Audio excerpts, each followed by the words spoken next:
اور ہمایوں نے زمین کا وہ حصہ دیکھ لیا تھا جہاں اس نے گھر بنانا تھا۔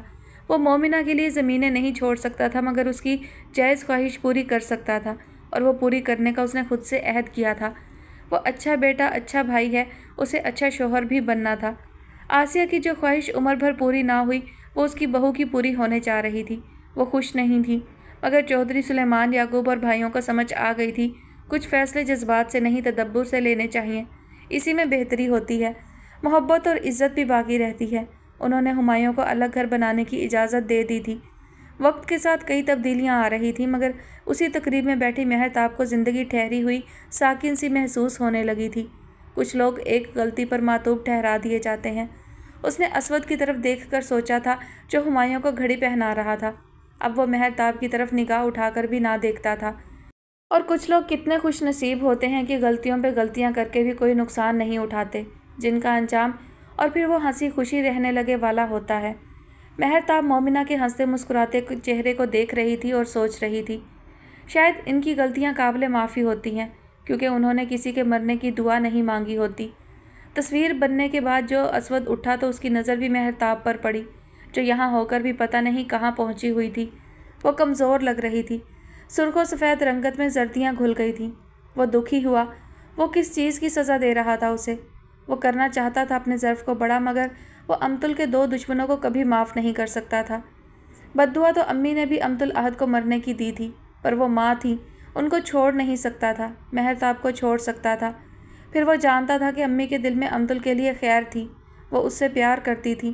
بیٹے کی فکر اور محبت میں ان کے منہ سے برے کلمات نکلے، جبکہ پھپھو فردوس کی نفرت کبھی بھی ڈھکی چھپی نہ رہی تھی۔